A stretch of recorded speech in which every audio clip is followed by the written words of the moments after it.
ধীরে ধীরে কমছে পেঁয়াজের দাম। ভারত থেকে শুরু হয়েছে আমদানি, আর তাতেই ঢাকার বাজারে নিত্যপণ্যটির দাম পাইকারিতে কমেছে কেজি প্রতি অন্তত 10 টাকা। রাজধানীর অন্যতম বড় বাজার কারওয়ান বাজারে পেঁয়াজের পাইকারি দর 65 থেকে 70 টাকা। পেঁয়াজের আড়ত খ্যাত পুরান ঢাকার শ্যামবাজারে যা সপ্তাহখানেক আগেও ছিল 75 থেকে 80 টাকা।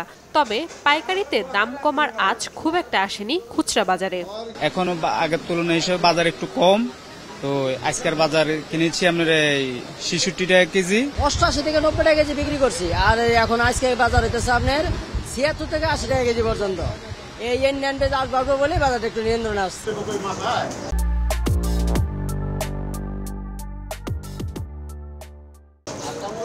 সংরক্ষণাগারে অতিমাত্রায় পচন ঘিরে চলতি মাসের প্রথম 15 দিনে কেজিতে অন্তত 30 টাকা বাড়ে পেঁয়াজের দাম। পরিস্থিতি সামাল দিতে প্রায় 5 মাস পর গেল 3 দিনে 230 টন পেঁয়াজ আমদানির অনুমতি দেয় কৃষি মন্ত্রণালয়। যারা 3100-3200 মন কিনছিল তাদের এখন বিক্রি করতেছিল 2700-2800 টাকা মন বিক্রি করা হচ্ছে। মনে 300-400 টাকা কমে গেছে। আমি গত মঙ্গলবারে পেঁয়াজ কিনছিলাম 3100-3150 টাকা মন। সেই পেঁয়াজ এখানে পাঠাইছিলাম, ওই পেঁয়াজ 64-65 টাকা কেজি বিক্রি হয়েছে। তো আমার 1.5 গাড়ি পেঁয়াজে প্রায় 2 লক্ষ টাকা লস হয়েছে।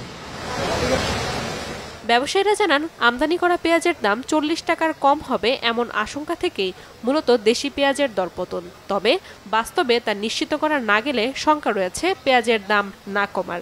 50 গাড়ি পেঁয়াজের প্রয়োজন, আমার ওই জায়গায় 70 গাড়ি আমদানি করতে হবে। তাইলে মনে করেন ওই আমদানি পেঁয়াজটাও দাম নিচে চলে আসবে।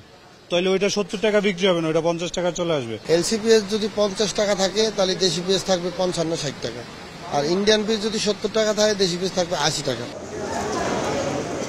গত অর্থবছরে 5 লাখ টন বেড়ে পেঁয়াজের দেশীয় উৎপাদন দাঁড়িয়েছে 44,48,000 টনে। তবে এখনও অভাব রয়েছে সংরক্ষণ সক্ষমতার।